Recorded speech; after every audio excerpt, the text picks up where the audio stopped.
Aloha, Exiles. My name is Mark, and I am the Casual Exile. Hey, today we're checking out the Bone Pits, continuing our grim desert exploration in Act 2. The Bone Pits is a sprawling, bone-strewn graveyard where ancient remains litter the ground. It's the perfect spot to wrap up some key tasks amid the harsh environment. To give you a quick overview, the layout keeps things fairly direct with open spaces and terrain features guiding you across to the far side where the waypoint sits near the main action. For quests, this is the heart of A Theft of Ivory. You're going to push through to the Blackrib Pit to finish it off. Common mobs include the Lost-Men Zealots, brutes, necromancers, Drudge Osseodons, Hyena Demons, and various scavengers like critters like Gilded Cobras. The standout encounter in this area is the intense duo boss fight against Iktab the Deathlord and Ekbab the ancient Steed in the Blackrib Pit, which nets you the Mastodon Tusks you need. So let's go get them. All right, we've reached the Bone Pits. Keep an eye out round Faro's here. Keep an eye out around here. Looks like we might be able to find something for Faro. Let's look at the map real quick. Well, he says that there's something here, but I don't see it. This is a pretty big area, another pretty big area. So we're looking for a couple things here. We're looking for whatever Faro just said that we could find. And we are looking for the boss. And we're looking for a special drop from a monster. And I'll tell you about that. Oh, here's the Rune of Aldur right up front. The monsters are similar to the last area. A couple of tiny little changes, but nothing significant. Verisium pile, concussive runes. Go with this Verisium pile.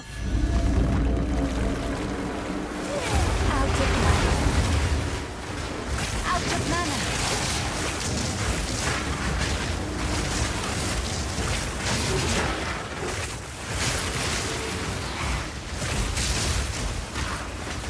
Got some nice little fire tornadoes there. That's pretty cool.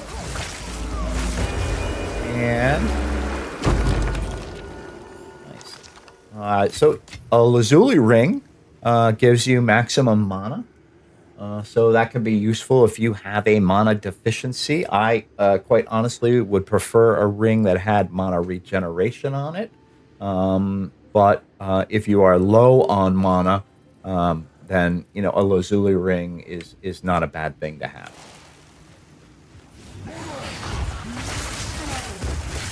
Okay, so in this area, what we are looking for is remember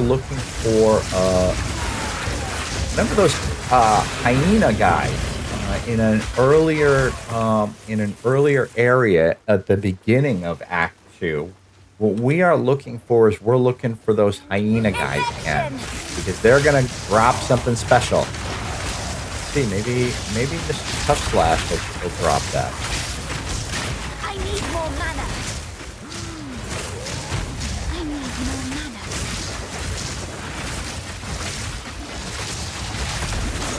Death is my power to wield. So these hyena guys will drop half of a medallion. We are looking for that medallion. So hyena guys, very important in this half a level. Definitely want to kill all the hyena guys that we can find.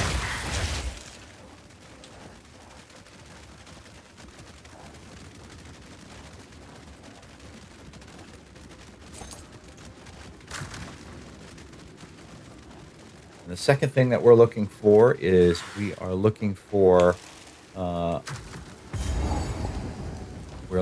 boss area. The second thing we're looking for. And the third thing that we're looking for is Faro told us that there is something. Oh, look at that! Our mini map up in the upper right-hand corner is pointing towards something. So that must be what Faro is referring to. There's some hyenas. There we go. All right, so you'll notice that we got a Sun Clan Relic, so we're just going to keep this in our backpack for now, and we will use that later. We will actually use that relic and its other half that we will find in Death. We will use them then in the third area in the Valley of the Titans. So that's one of the reasons we came here first, is because we need to find those relics before we go to the Valley of the Titans to avoid backtracking.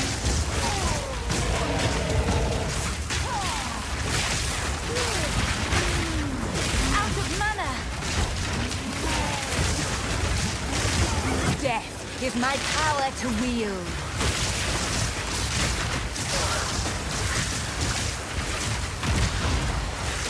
Like going the wrong way according to my mini map. I'm gonna go down this way. Hey, look at this. Another Runestone. Well done. Now, there's still more to find. Keep searching. All right. So we're still trying to find. Now we've only got one more thing to find, and that is the boss. Death and decay. Or, in this case, the boss is, because there's two of them. The big old dinosaur, and there's a pretty nasty sorcerer. But we'll get to them in just a bit.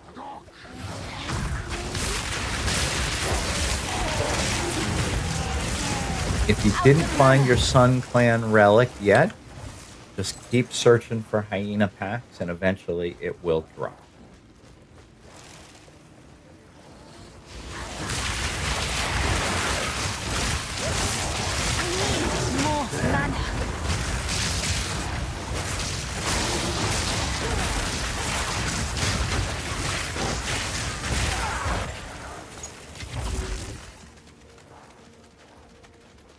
I absolutely advise picking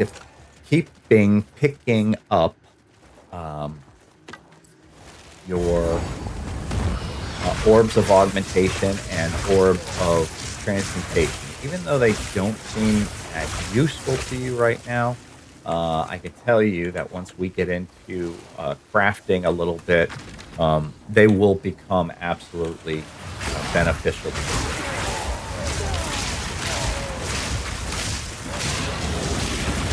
Intro to crafting video is coming soon.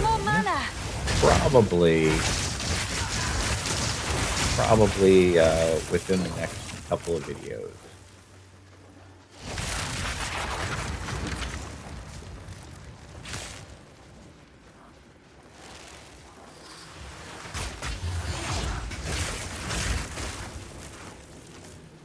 Lots of bridges, lots of twisty, turny dead ends in this area. Unfortunately, it's one of my not-so-favorite areas.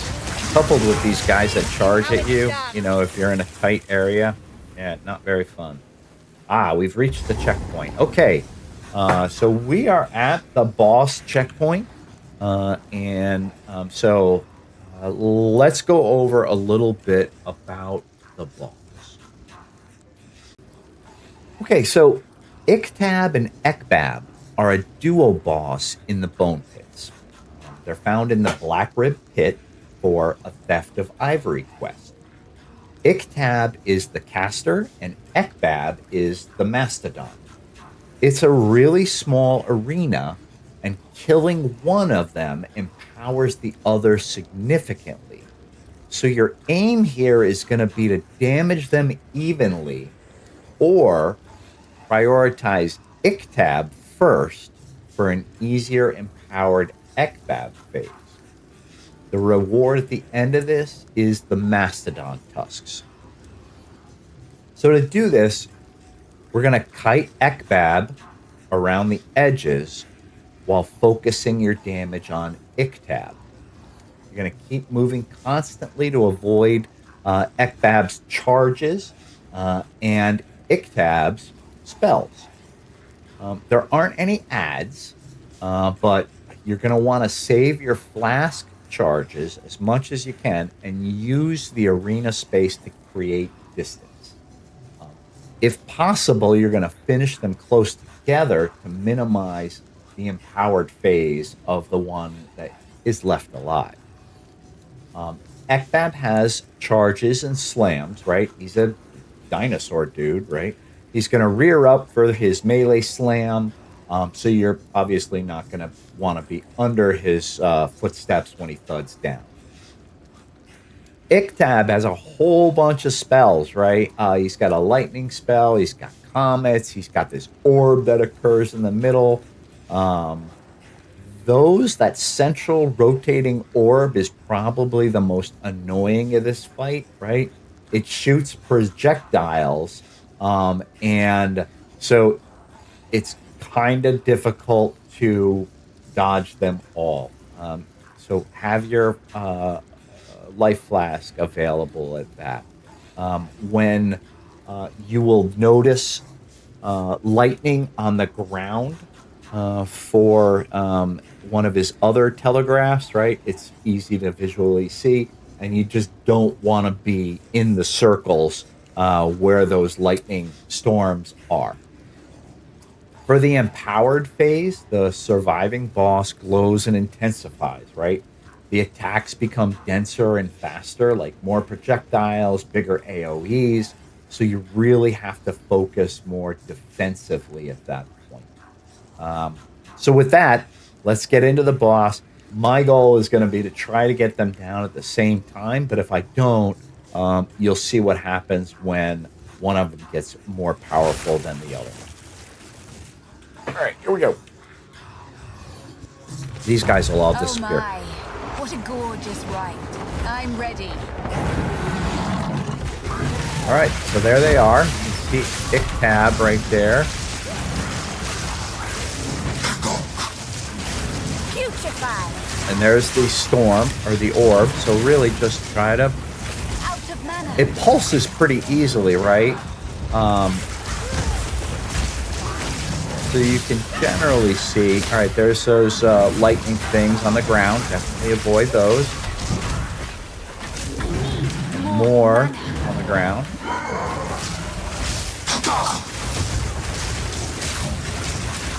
The orb again.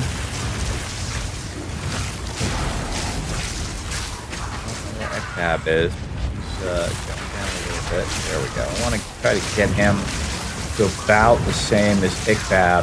Iktab's about to die. Your turn. All right, Mastodon. now his Steed is here, so he's going to get faster. But he was about to die too. And you can see we got I some suppose those I am Mastodon your Tusks best. These should come in and handy. some nice tempered mints. So with that, let's bring them back to town and turn them into the quest giver. Zarka. These tusks are truly worthy of... And she gives you a support gem for that. So if you have need of supports, support gem level 2 opens up more options for your skill gems. So check those out. Level 2 is great to have. And with that, I think we are ready to travel to the City of Seven Waters, Keth, to continue the quest.